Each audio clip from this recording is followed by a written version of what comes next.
What's going on, everybody? My name is Tyler, and it's day 2 of my 32 straight days of previewing 32 NFL teams.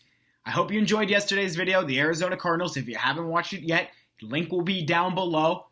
I'd say watch that after you watch this video, but either or, I'm not going to be too upset because I think both are going to be great. Today's video, we're going to talk about the Atlanta Falcons, our second team. Last season, the Falcons finished with a record of 7-9, failing to meet rather high expectations. This season, expectations are arguably higher for the Falcons than they were a year ago. I think a lot of people have pegged this team to clinch a wild card spot, maybe the NFC West and the NFC South. Either one of those divisions can see 3 teams making it to the playoffs. And I think the Falcons definitely have an eye there. They have Matt Ryan, who still finds himself under center and hasn't really shown many signs of slowing down. Julio Jones is a top 3 wide receiver in football, arguably. Maybe even top 2. Maybe even the best. Who knows? Tell me down below who you think. Calvin Ridley is emerging into a really good number 2 option opposite of Jones. The addition of Hayden Hurst at tight end, I am really excited for. I think Austin Hooper was good, but I think Hayden Hurst has the potential to be even better, especially in this offense where Matt Ryan relies on the tight end so much. And then they signed this running back by the name of Todd Gurley. I don't know if you know who that is. I mean, the guy was one of the top running backs in football, was released by the Los Angeles Rams. Probably and definitely has something to prove given how his time in LA ended. Whether or not he was injured or whatnot, who really knows? But I think he's definitely going to play well. They also have an offensive line which is made up entirely of guys who were former first-round picks. That doesn't happen very often in the NFL. The Falcons have it. They should capitalize. The defense has some question marks, but there are some nice players on that side, like Grady Jarrett, one of the top interior linemen in the entire NFL, Deion Jones, Dante Fowler Jr., and Keanu Neal. Looking at the Falcons' schedule, they open up at home for Seattle. Then they go on the road to Dallas. Those 2 games, testy. Week 3 versus Chicago. Week 4 at Green Bay. Week 5 versus Carolina. Week 6 at Minnesota. So they play Week 7 they play Detroit. So they play all 4 NFC North teams within a 5-week stretch from week 3 to week 7. Those are games that are going to be crucial because especially against Green Bay and Minnesota, the Falcons will be fighting for playoff spots with both of those teams. Week 8, they play Carolina on the road. Week 9, they play Denver. That game I'm very excited for. I'll talk more later. Then they have their bye week, week 10. So middle of the year, not too bad. Week 11, they have their first matchup against New Orleans on the road, coming off the bye. That will be a big game for them. Week 12 versus Las Vegas Raiders, not the Oakland Raiders. They will go to their shiny new stadium in Las Vegas. Week 13, they won't go to Las Vegas. They'll play them at home. Week 13, they'll play at home versus New Orleans. Week 14, they go on the road, across the country, to the Chargers. Week 15, they play at home versus Tampa Bay. And in 16 and 17, this is a tough finish. At Kansas City in Week 16, at Tampa Bay in Week 17. All in all, I have the Falcons going 10-6, missing the playoffs just barely. It's one of those things where there's too many teams in the NFC who can make the playoffs. And I just think the Falcons, they'll definitely improve from last season. Don't get me wrong. But there's just a lot of firepower on that schedule to play Seattle, Green Bay, Minnesota, New Orleans, Tampa Bay, New Orleans twice, Tampa Bay twice, Kansas City, and Denver. All those teams have eyes to the playoffs. It's just going to be really, really tough. And Dallas, I forgot to mention. All those teams are going to be really, really tough. It's just, do I think they can win some of those games? Yes. All of them? I'm not too sure. I don't even think they could win the majority of them. How many games is that?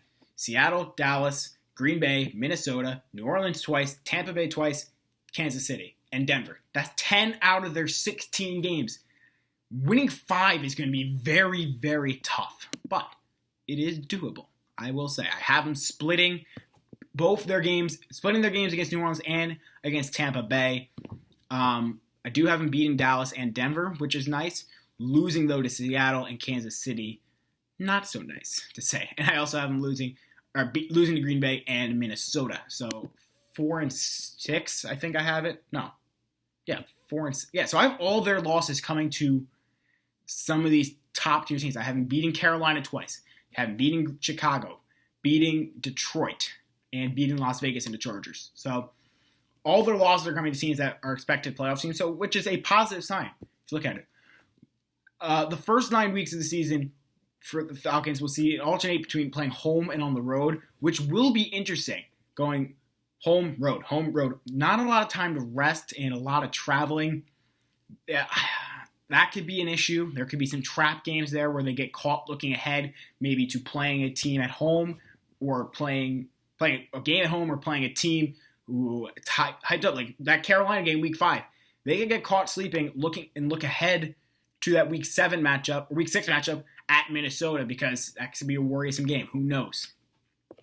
I think having a bye week in the middle of the season is twofold a good thing. One, it forces them to get off to a strong start because there isn't much time. There will only have 7.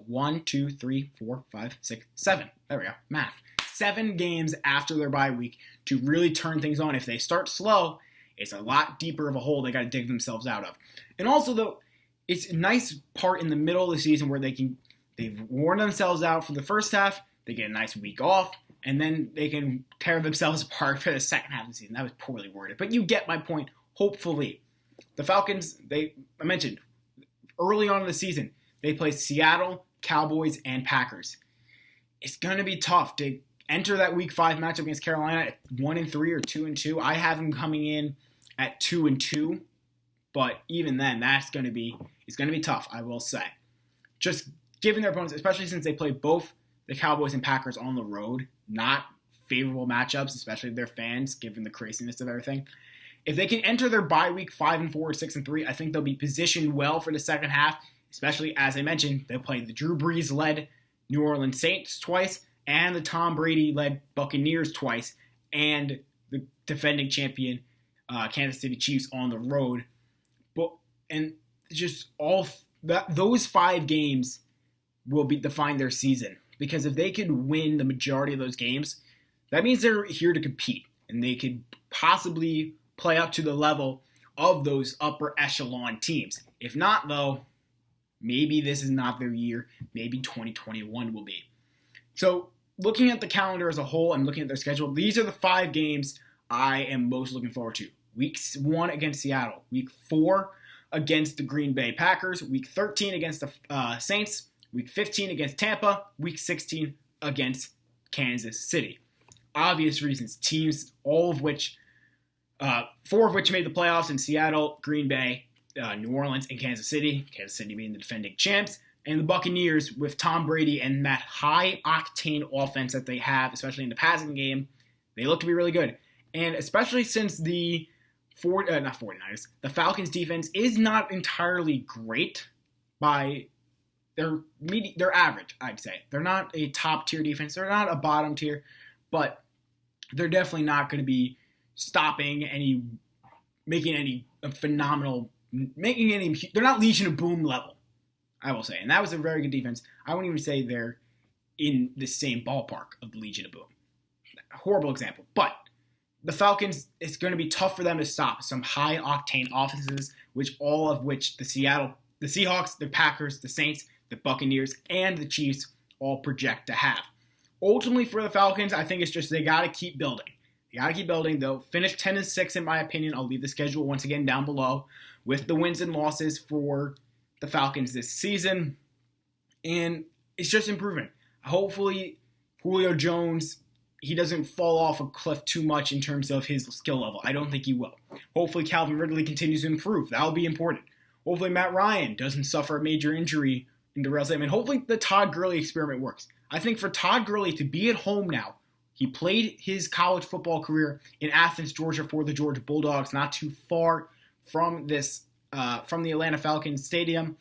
Maybe this will be a good thing for him. He'll have family around and all that. I hope that experiment works, because I like watching Todd Gurley play, and if he thrives and succeeds for this team, that could be a good recipe for long term. Overall, though, let me know what you think down below. Will the Falcons make the playoffs? Am I just crazy for them missing out, or am I on to something? Leave your comments down below. Thank you all so much for watching. We'll see you tomorrow. Next team up is the Baltimore Ravens. Yes, had to make sure. Come on. Thank you all so much for watching. Have a great day. We'll see you next time.